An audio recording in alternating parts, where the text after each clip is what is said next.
This program has been approved for one IDCEC CEU. To receive credit for this program, please submit your full name, IDCEC number, program class code, and your summary essay to CEU@IIDA.org. The program class code is located alongside the title of this program on the IIDA Academy page. For a certificate of completion to use toward another certifying body, please submit the same information to CEU@IIDA.org. Thank you. So glad to have you all here. We really appreciate it. My name is Ryan Ben. I'm the Director of Association Experience here at IIDA headquarters. We have a fantastic program for you this afternoon. Today's session is personal branding and career growth. We have three incredible panelists with us today who are going to share some of their expertise. Before I invite our first panelist to join me, I just want to give you a little bit of a heads up. The intent of this program is a little bit of training for everybody here in this session. So for all of you chapter leaders, this is a CEU training opportunity to give you some more expertise in the field of personal branding and career growth. The other intention with this program is to hopefully give you information, tools, data, results, all of that, so you can turn around and be an expert in your local chapter. We're trying really hard to arm you not only with information for yourself, but with information that you can share with others. So we're really excited for this program. We're excited for you to learn. Use the chat. We've been using that function the last handful of sessions. Feel free to continue to do that. If you're inspired by a slide or a piece of information you hear, talk about it in the chat. We'll be there as well, so we can answer any questions that come up. We're going to save some time at the end for those too, so feel free to utilize the Q&A feature and the chat feature to let us know if you have any specific questions for our panelists. That's enough for me. I'm going to ask that Sharon join me on screen so then Sharon can get started with her presentation. Sharon, thank you so much for joining us. We're so glad to have you. Thank you. I'm thrilled to be here. Thanks for inviting me. Feel free to turn on your video if you're able to, Sharon. I can't see you. Okay, now I can. Perfect. There I go. Awesome. Thank you so much, Sharon. Thank you. Thank you so much for having me. My name is Sharon Jautz. I'm based in New York City. I've had the distinct pleasure of working for so many wonderful household brands. You all might be familiar with Interior Design magazine. I was the HR director there for 2 stints. I'm now currently with a British company called Ascential. And you may have heard that we have 2 brands that you may be aware of, Cannes Lions and WGSN. So thank you for attending. Thank you for having me. And we'll get on with the show.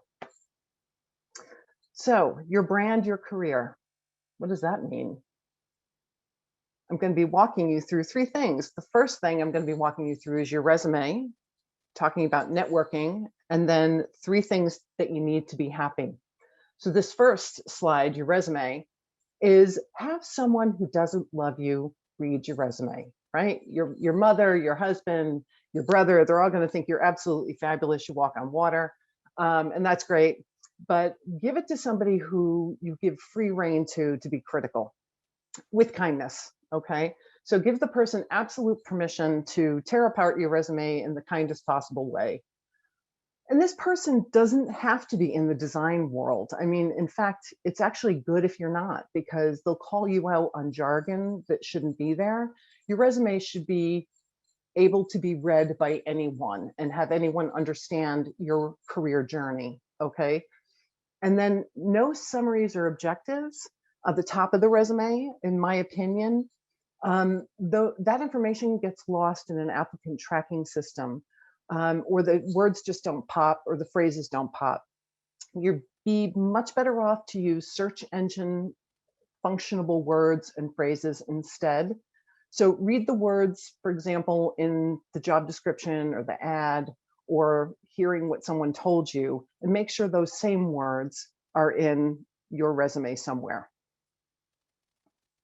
Now we move on to networking, and this is something that doesn't come easily to even the most senior people. I wrote a post today on LinkedIn that said, don't park yourself in your career, because how many times have I heard, oh, I don't keep up on LinkedIn, or I really should network more. Make it make it your golden rule for 2021 that you're actually going to get out there and do this more. And it's so easy to do. It really is. It's not hard. But get better with intentional communication. So this is hard in a pandemic world because you're not going to bump into anybody.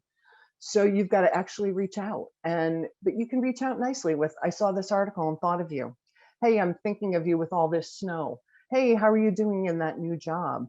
Just feel free to say hello. People do want to hear from you.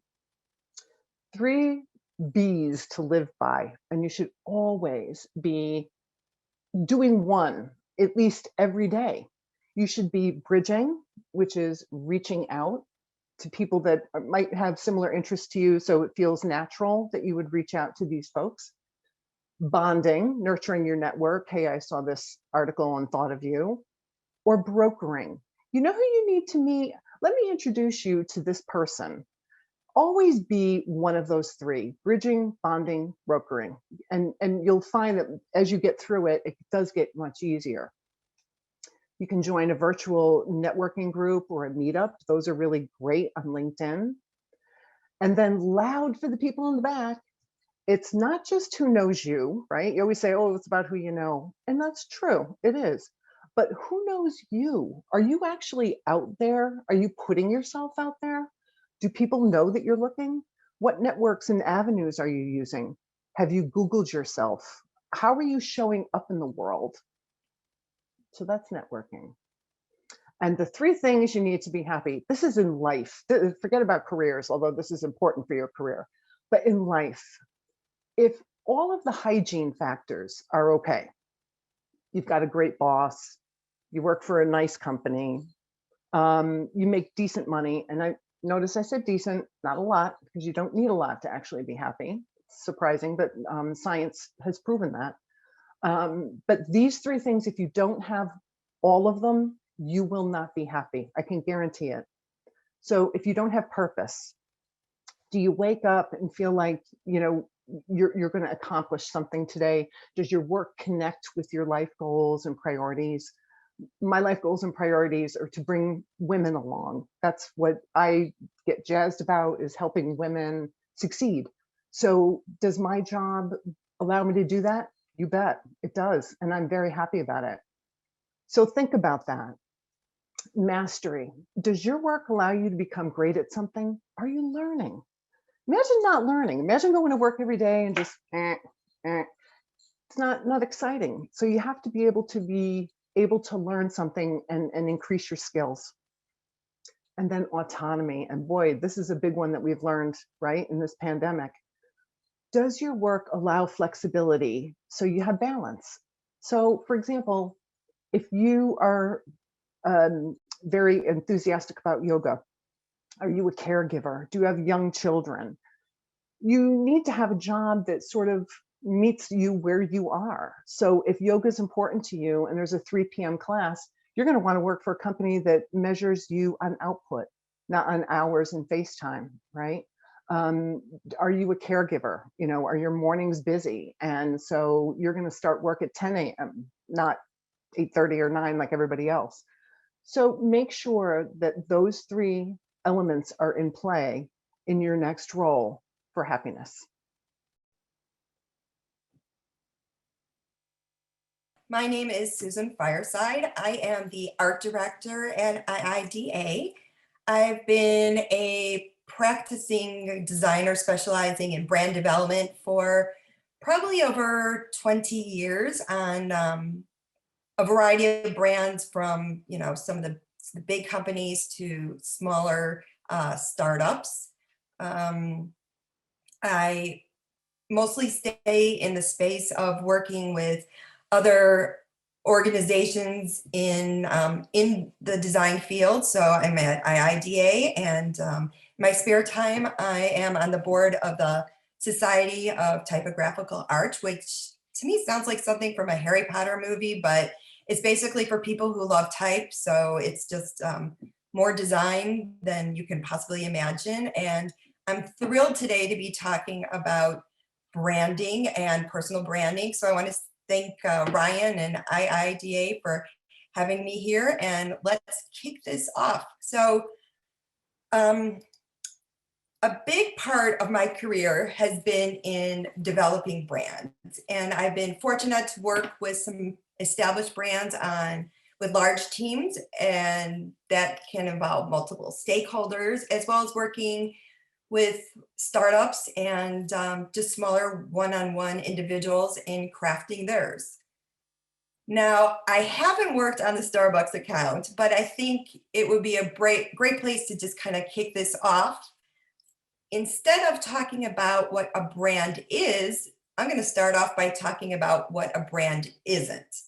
And in and of itself, a brand isn't a logo or packaging or the physical building. It isn't the beautiful interiors or even the taste of the products that they sell. It isn't one particular thing, and yet a brand is all those things. But besides the coffee and the fireplaces and of course the free Wi-Fi, how does a coffee shop, I mean, keep in mind that this is still a coffee shop, make seemingly ordinary people do this?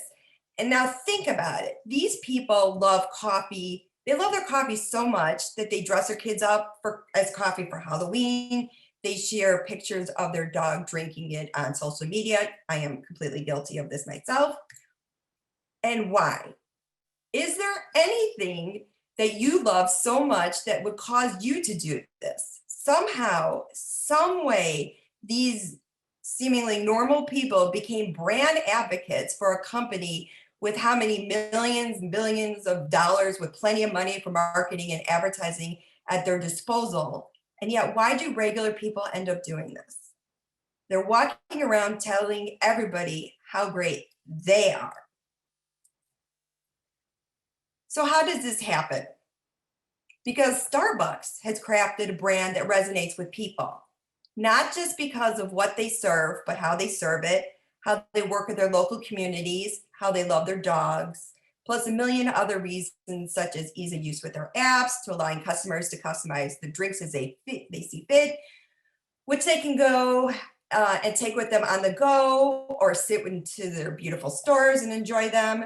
The Starbucks brand is strong because it connects with us on so many levels. It represents both comfort and fun, a great experience, and of course, really good coffee. But what if regular professional people can take the principles of branding and create a personal brand so strong that who you are, what you stand for, the values you embrace, and the ways in which you express those values are known to your desired audience. And that audience can be headhunters, speaking opportunities, new work, networking, associates, potential clients, and on and on. We've seen regular people create an image so strong, each representing themselves through everything they do, from their work to their dress to how they present themselves online, as an expression of themselves. One guy here isn't even alive, and we still know what his brand is about. When we see or hear these people, we have a set of established expectations that are set by them. They crafted and control their own narrative. Personal branding is one story. As designers, you craft experiences for your clients that reflect their brand and culture. You can do this for yourselves by making sure the experiences others have with you before they even meet you reflect your brand. So what makes a great brand? Simple. Be remarkable and have great products. And there was a lot of sarcasm with the simple, because it isn't really simple. We all know it isn't that easy, because you really do need other people to find this information about you, which is why, of course, there are companies that specialize in marketing, advertising, branding, sales, design. I can go on and on. But even without that, there are ways to establish a personal brand with a series of steps that you can do to craft your own narrative. Now, I only have a few minutes, and I've been warned that I have to keep this short, but I'm trying to pack a lot of information here. And I am barely touching the surface, but my goal here is to give you a few things to think about as you go about your business now and in the future. There are 4 goals to branding: creating recognition and credibility, reaching your audience, getting new business, keeping clients, and number 4, driving the bottom line. So what makes a personal brand? Well, it is widely recognized and largely uniform perception of an individual based on their experience, expertise, competencies, actions, and/or achievements within a community, industry, or the marketplace at large.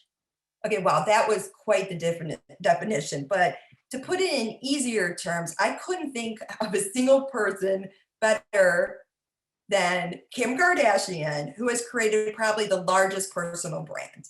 Think of it, we have a set of expectations now of how she dresses, what she does, how she acts, as well as the products that she sells. Her brand is so strong that when she does anything considered a little bit like off-brand for her, like studying the law to become a lawyer, people feel confused and won't accept it. Her brand personality stands for excitement, not just something usually associated with the legal profession.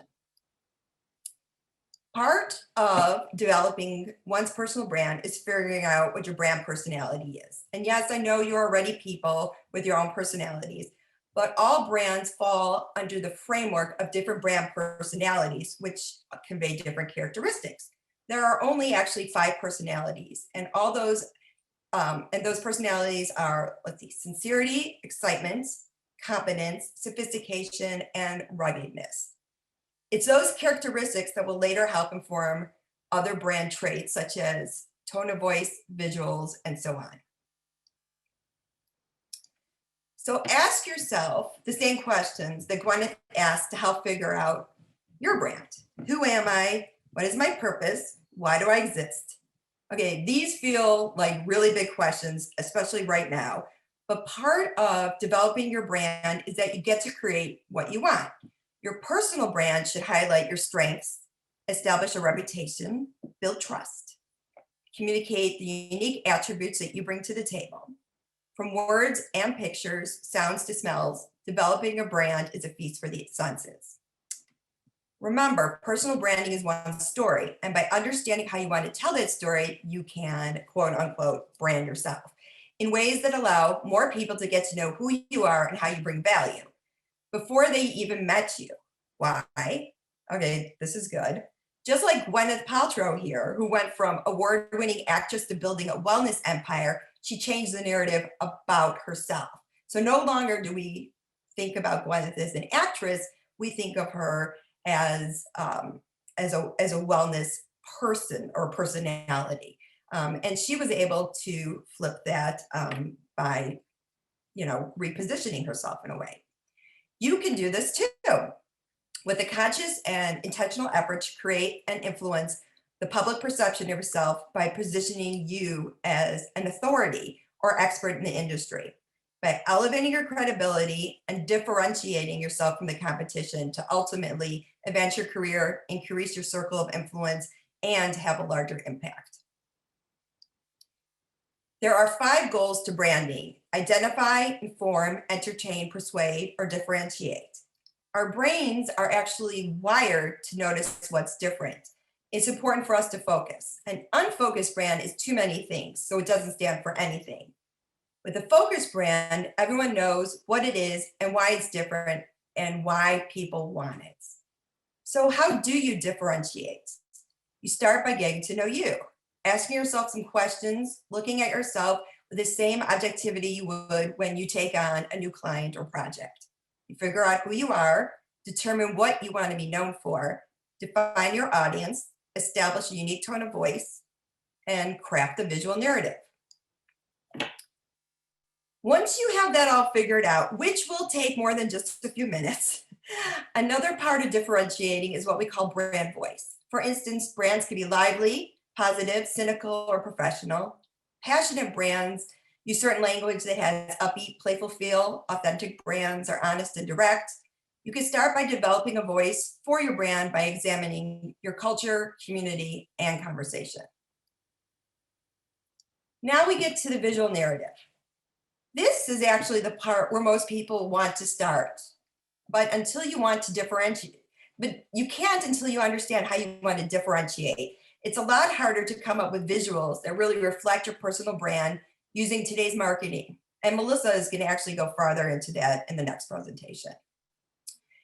As someone whose work has included a lot of identity design over the years, I'm here to tell you that a professionally designed logo, fixed color palette, brand fonts, and consistent use of images will go incredibly far.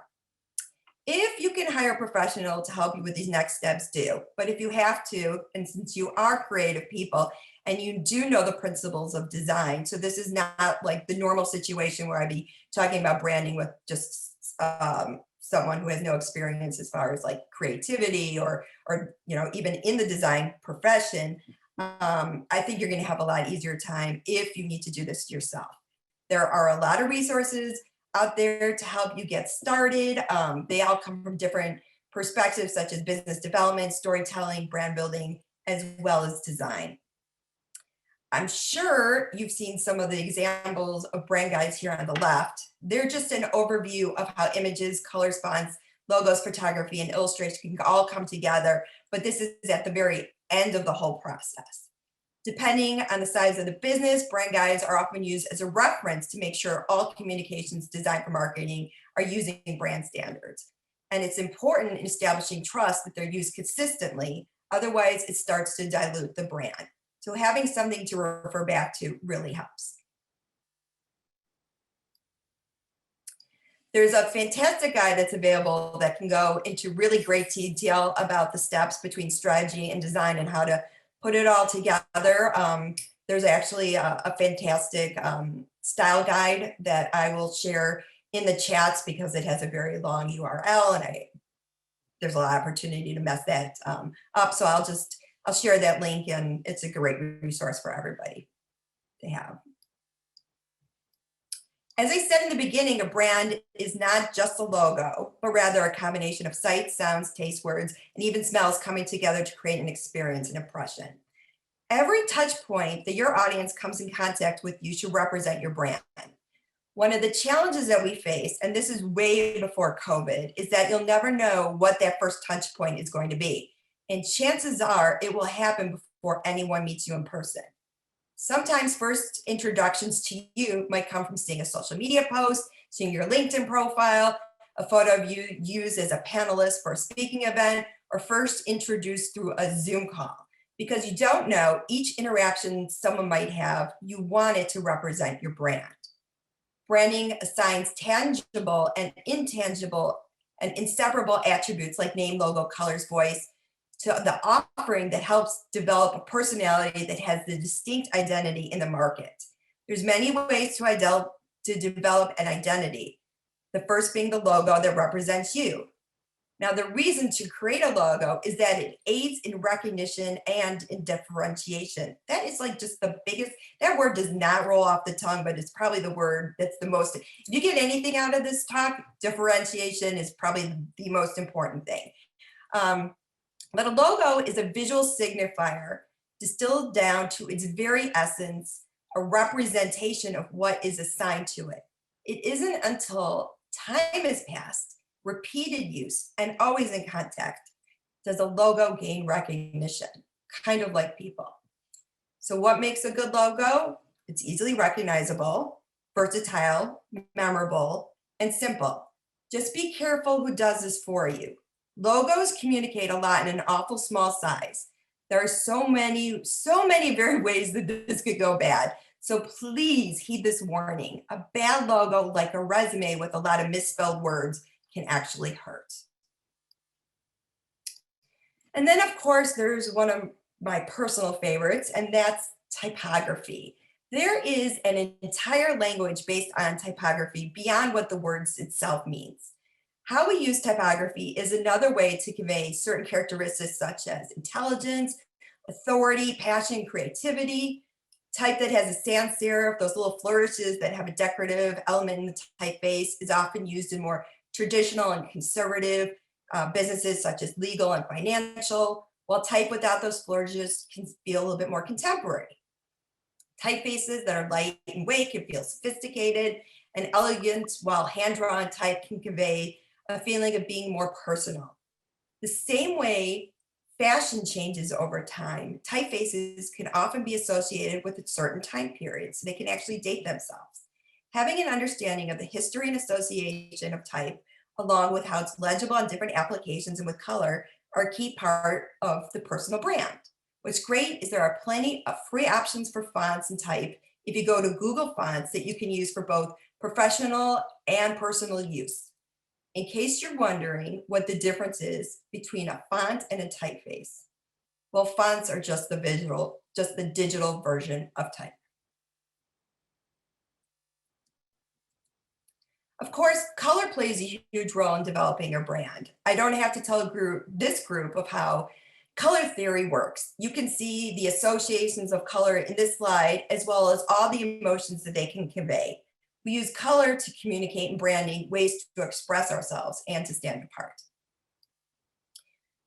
For example, Donna Karen, with her newest venture, Urban Zen, is using browns and blacks as her color palette to convey natural, comfort, and classic. From the materials in her clothes to the space itself, from the authentic handwritten type of her logo, she's crafted a story with the images she chooses. It doesn't matter if you're looking at her website or on her social media or coming across a printed brochure, you know it's hers. Her brand personality is sincerity. Now let's look at Billie Eilish's colors that she uses. From the acid colors in her hair, she mimics that in her portrait photography as well as her website. Even her wordmark logo on her website is bold by having it in all caps and sheared to show movement. Her clothes, often pattern clashing, are oversized and a complete visual feast. She owns her style and makes no apologies to anyone about it, which makes sense since her brand personality is excitement. From Seth Godin's bright glasses and cheery backgrounds, the marketing guru stands out. He uses his headshot as a main brand image. His smirky smile says he knows something, while his straight stare shows you he's engaged. His brand personality is confidence. Which leads me to headshots. There's Seth again on the left with the black and white headshot. Now, headshots usually include the head and shoulders with a complete focus on the face. There are no distracting props or backgrounds. IIDA marketing begs you please to get one taken, making sure there's lots of room on both sides as well as on the top and crop as needed. Plain colored walls, empty offices, stairways, or any other location with neutral colors will work best with headshots. There are a ton of headshot faux pas popping up online. Obvious selfies, blurry dark photos, things that you just don't want in your background. Consider what your headshot says about you. Is it clean and professional, up to date, warm and inviting? Are you holding a cocktail on a boat? Fantastic. Sign me up. Just think twice about using that for work. Your headshot should say, I'm a trusted professional. That you have experience and expertise in your field. Portraits, on the other hand, meet a variety of needs. They can be waist up or full body shots, and they include props and setups of every description. They can be more playful and tell a bigger story. Brainstorm how you want to insert a little bit of you into the portraits and candid images that connect you with your target audience on a deeper level. You might use them on social media or other ways to promote, so it's a great way to do some more nuanced storytelling. Lastly, consider wardrobe. The wardrobe choice reflected immediately on the person's profession, and it makes a statement. In that statement, you want to get it right. Clothes say a lot about us. Even the most polished among us have shifted to a lower maintenance appearance. Psychologists believe that even when we aren't presenting ourselves to the public, how we dress has the power to influence our mental health and general productivity. From a branding perspective, consider what message your clothes are giving off. Mr. Ponton, I believe you have a filter turned on in the video settings. You might want to we're trying to, can you hear me, Judge? I can hear you. I think it's a filter. It is, and I don't know how to remove it. I've got my assistant here. She's trying to, but I'm prepared to go forward with it. I'm here live. I'm not a cat. I can see that. And then there's Zoom. For some of us, just a necessary evil. So also consider your background. Does that reflect your brand? Being a little thoughtful about what you use for your background can say a lot about your brand. I think his message is, his isn't a cat. Thank you. Thank you so much, Susan. That was absolutely wonderful. I really appreciate it. Melissa, can you join us for your presentation? My name is Melissa, and I am the communications coordinator here at IIDA. What that means is that I do all the social media, a lot of email marketing. I have an agency background, so had a bit of practice doing the personal branding and the branding for a variety of clients at a time. So that's kind of in my wheelhouse a bit. So today I'm going to be talking about some best practices for how you can use social media to kind of build a personal brand, use it to either build a community, find a job, or to have clients find you. So first things first, let's talk about your why and your who. So why are you creating this brand for yourself? What's your goal? Are you looking to maybe pivot in your career, create a public or interactive portfolio for your clients, meet other like-minded designers? Only you know the answer to that, but you need to find your why. And your why is not only important because it sets your goal, it's important because it influences your who. So say your goal is to get a new job. Now your audience includes other designers, potential firms, or companies you want to work with or for, and people that inspire you. That's now your who. So take the time to curate your feed and surround yourself with people in the industry that are doing the same work as you now and are where you want to be in the future. This gives you the opportunity to see others in your position and see what they're doing, and that makes you a bit more competitive. And it gives you the opportunity to form a connection with someone who could become a mentor or help you get your foot in the door at a new firm or company. So once you've set your goals and started to surround yourself with the right audience, let's work on the how and the what, which can seem to be the biggest question and is kind of the hardest to answer. Depending on your goals, ask yourself how you want to be perceived by your audience. Do you want to use this to just showcase your work? Do you want to tell a story about who you are inside and outside of the office? Kind of all these questions steer you towards the kind of content you will need to be creating and posting. And no matter what type of account you choose or the type of content you post, always be asking yourself, what makes me unique? What makes me stand out? What's my story? Social media is a beautiful mesh of community and visual storytelling, so don't be afraid to tell yours.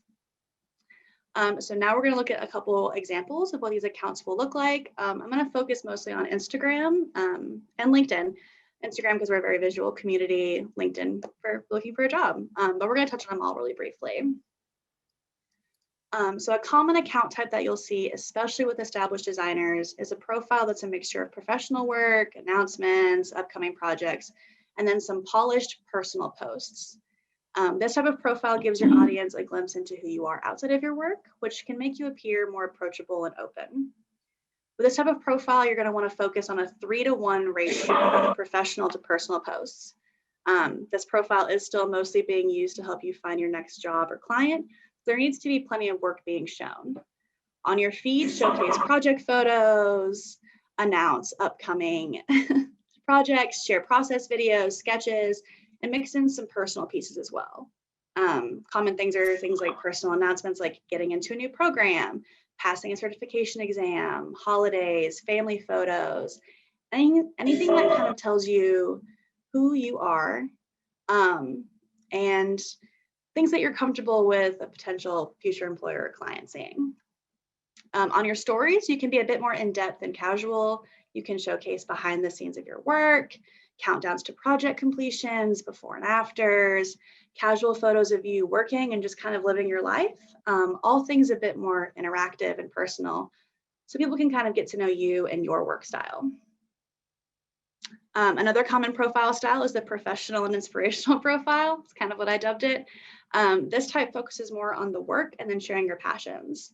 So for example, the profile you see on the screen here shares project photos, art that inspires them, recent freelance logo work, a roundup of things they did, saw, or liked, things like that. So on the other profile type where you would plug in personal posts, This profile shares their personal passions and projects. So whatever that is for you, it can be art, photography, graphic design, nature, music, cooking, whatever it is that fuels your creativity or sparks joy, not to quote Marie Kondo, but whatever sparks joy, share it. On your stories, alongside the process videos, renderings, and behind the scenes content, all those work examples we mentioned before, engage with other profiles. One of the perks of being an inspirational profile is that not all of the content you share has to be yours. Share content of other accounts that you love and that match your interests, or ones that inspire you. And when you share it, tag them in it. Build those connections over your shared interest. You never know where it could lead you. One thing to note, if you're going to be sharing this with students, anytime I talk about project photos or things like that, you can just substitute classwork.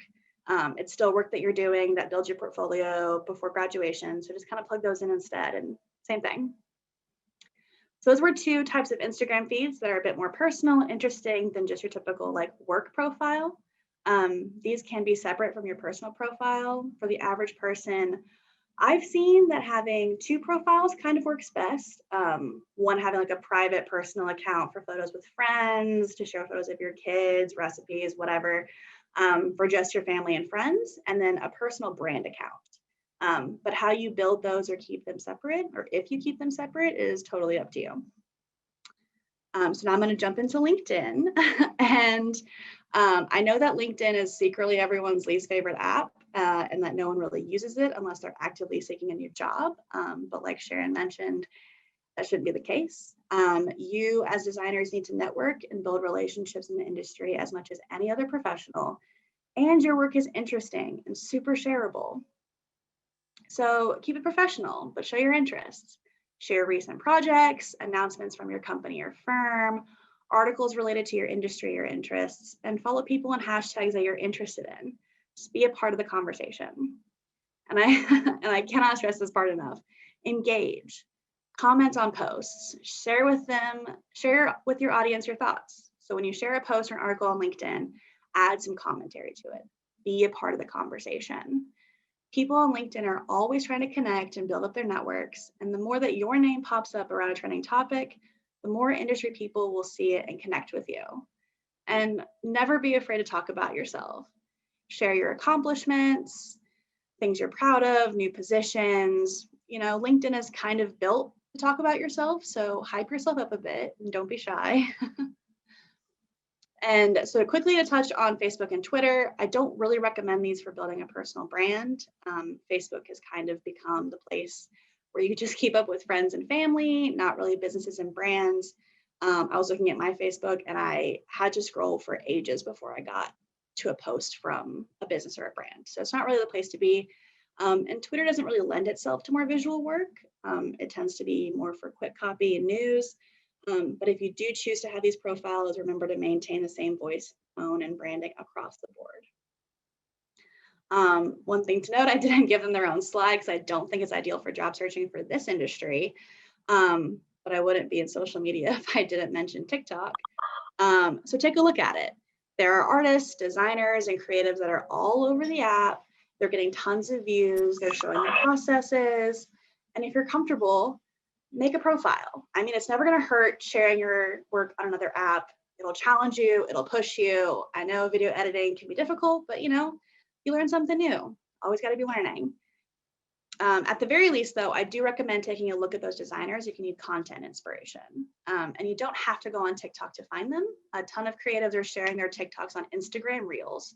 So I would find profiles or follow a few hashtags and check them out.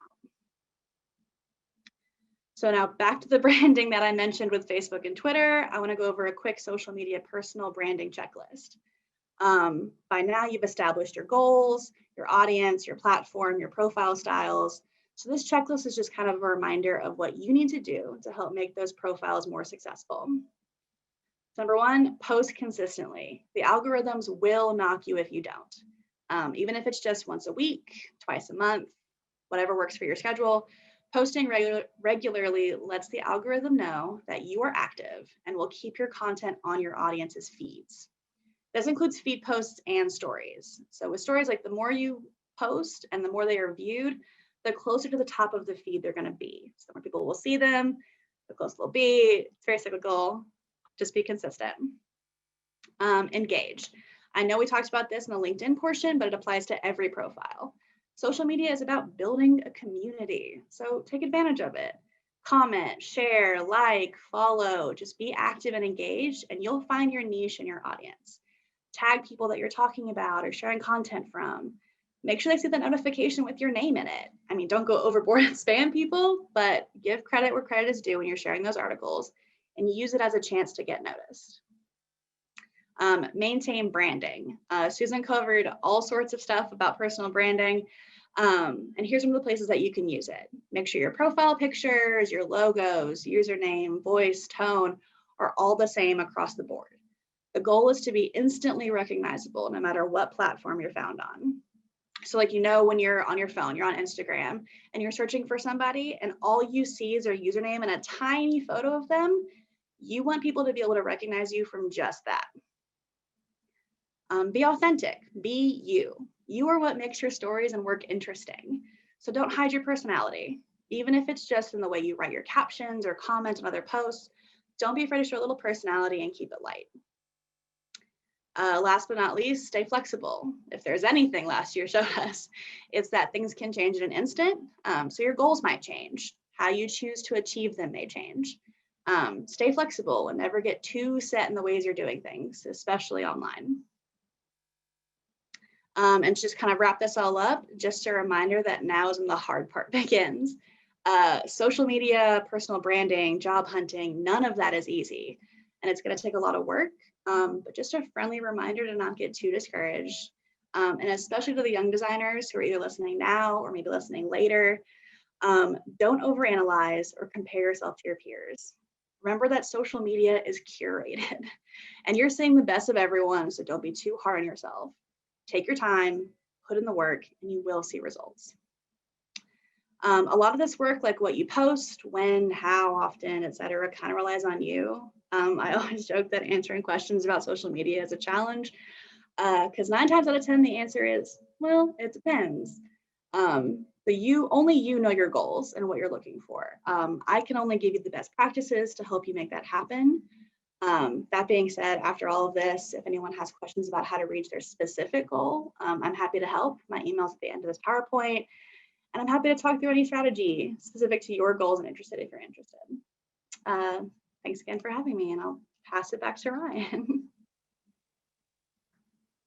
All right, that was awesome. Thank you so much. I really appreciate it.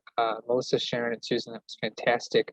I saw a lot of people in the chat. We crammed a ton of information into this, so don't worry. We're gonna hold on to this presentation. We're recording right now. We'll make sure all of the attendees get access to it.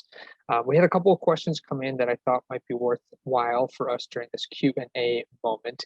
The first one came in from someone who's been a little absent from social media for a long time. They feel like they've been kind of had like a social media hiatus, an online presence hiatus. And their question was basically, where do they get started with that? Like, is there a great first place to start if you're kind of reactivating your online or social media presence? What do the three of you think of that? Yeah, please. So if you're starting from nothing, or you're starting from like very old account, honestly, the first thing that I would do before you do anything else is audit it really quickly. Make sure that all the branding is up to date, your website's up to date, your bio is up to date. Do a quick audit, make sure everything is back to where it needs to be, because you've probably changed a few things if you've been away for a while. So make sure that everything is correct. And there are a few resources, like Sprout has a few things where you can see like different sizes, because like profile picture sizes have changed, things like that. I would do a quick audit first, and then I would start building the content. And that's where it's all going to start. So looking at what it is that you want to start posting, or what your goal is for the posting and for your social media, and kind of dive in from there. I think it's always great to do an audit, even if you've been on social media for a while. I mean, every 6 months to a year, I go back and I look at my Instagram feed, and I look at it and say, is this really what I want to be promoting or saying about who I am? And sometimes I'm like, I have way too many dog pictures on here, not enough design, and I delete them or I archive them, and then kind of go back and rethink it all over again. So it's a constant. Yeah. Yeah. And I would agree. Like, I would never be afraid to archive things. I mean, I've done it all the time. Like, time tells you things. Eventually it's no longer part of your brand. You don't need to have it on there.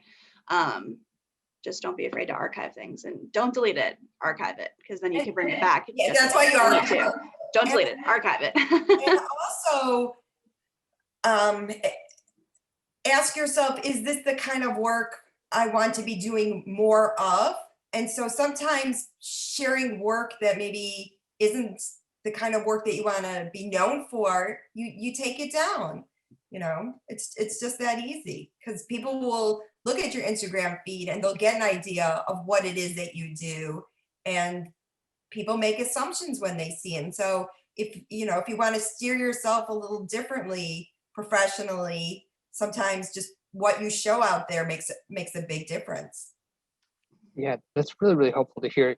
We had a session earlier today that was all focused on leadership. And so, Sharon, I want to come to you, because in that session, we talked a lot about vulnerability and transparency as a leader, and how those are skills that are really important right now in this kind of new hybrid world. Everybody's working from home. I wonder how do those things translate into online brands, social media, resume, because I feel like transparency might not always be in your best interest in some of these moments, because you're not going to control the medium of how it's presented or consumed. What do you think? The transparency of your work. To speak to what Susan was just talking about, my husband's a photographer, and he does photography for a living, and he does photography for art, and they're found in two separate places on his website. So, if you're a designer and you're known for this kind of work, but you would also enjoy this kind of work, you can think about creating two different websites, or have a different link, a hot link on your website. I don't know what you all think about that, but I think there's nothing wrong with that. Yeah, Melissa and Susan, we had a question that came in about politics, like talking about politics online. To me, that's kind of the same idea of being authentic and being genuine and being who you really are is super important. Having a sort of curated brand online also seems to be important. So Melissa, how do you balance the two things? Is it just as simple as having separate accounts, or what do you think? I think it depends. The favorite social media answer. I think it I knew I was depends. going to get it. I was setting you up for It it. Yeah, I knew I was going to get it.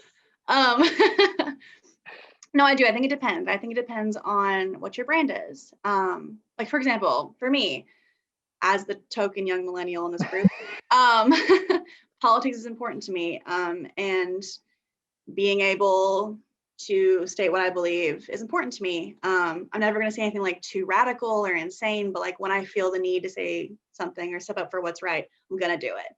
And that's part of my brand. It might not be for other people. I know people who, like the person who does the Inspirational account that I showed, she specifically doesn't. Like, she tends to keep away from all of that. It's just not a part of something she wants to be involved in. And that's her decision. That's part of her brand. So I think it depends on what you want to represent.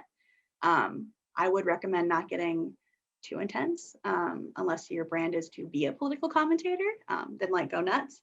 But for a designer, I would say, it depends on what's important to you. But and That's great. In like Sharon's case, her husband, he's still a photographer in both instances, so it won't hurt him because it's still under photography. If you're a designer, but you also happen to bake cookies on the side, it's sometimes mixing those two doesn't always work, because then one, it seemed like more like a you don't want something to seem more like a hobby than a profession. So you have to be aware of how that's coming across too. right. That's great. And when I say politics, like especially what the year 2020 was, I don't mean just like your generic politics, like things like all the human rights issues and things like that are a bit different, I think. But yeah, if it's something that you're concerned about, the separate accounts is the easiest way to kind of solve that, where you can get it where you need to, not anywhere else. Awesome. Yeah, that's great advice. Susan, we had a question come in that was about headshots, about whether or not taking one on your own could satisfy kind of the requirements you put down in the presentation Do you think it's just always best to hire somebody or bring in a photographer friend, or can it be done all by yourself? Well, you can do it yourself because most of us in marketing at some point have done that. Or I've grabbed my phone and taken headshots of other people, you know, against like a plain background or something like that. Ideally, it's 1,000 times better. Every time I work with a photographer and I see the work that comes back and how beautiful people look, and just they can capture themselves a lot better. But in a pinch, we can, I mean, everyone has a phone. We can all take a good picture, I think. Just again, be careful of the angle and the lighting and what you wear. For headshots, you know, keep it simple, not a lot of distraction with, you know, your clothes or the background, and, you know, make it really about you as a person. And then use the opportunity to let your personality shine a little bit more when it comes to like the portraits and the candidates. Yeah, that's really, really good advice. I appreciate hearing it. We have a lot of designers who work on confidential work. So the advice the three of you gave is great, but it might be harder for folks who have to keep things a little closer to the vest. Do we have any suggestions, tips, ideas for how they can celebrate who they are, create these brand moments, share about more of their work when maybe some of it's confidential or can't be released until a project is over? And if I've stumped all three of you, don't worry about it. This one's a tough one. It's a great What do you think, question. Sharon? You can use it after the embargo. Yes, I mean, you would negotiate that as part of your fee, part of your, you know, when you're available to use the material. I would think. Yeah, I think there's always a moment down the line with a project that's confidential for folks to be able to work, you know, show it off. But I think that the question is interesting because to do some of the ever-present, evergreen things we're talking about for social media and brand, you know, you'd want to maybe be updating these things as you're working on it. And if you're kind of held off from doing that when these projects can take 5-7 years to complete or whatever the timetable they happen to be on, I wonder if there's any ideas of like how to do a version of that, even if you're not necessarily showing final drawings or a completed project. I mean, my first instinct was, you know, can you talk about your process in a different way instead of Right, I was showing your gonna ask, like, product? Can you think about ways to highlight your process, how you could talk about your process, you know, without necessarily revealing anything confidential? There's probably ways for you to share inspirational images. Like, I'm working on a project. This is an image I found that's really powerful. Or, you know, here are some people I'm working with. Here are some projects they used to work on. I haven't gotten a chance to work with these people before. I'm so excited to because of X, Y, and Z. I feel like you just have to think like of like the third thing. And I think with design in particular, as designers, we're informed by so many things other than just what we practice in design. You know, architecture, textiles, art, all those things influence our work. And we can share those things with others so they get a better idea of maybe what we're inspired by or our influences in our work and just our bigger picture thinking without necessarily always showing the work itself. So everything can be kind of like a little bit of a teaser until you actually have that work itself.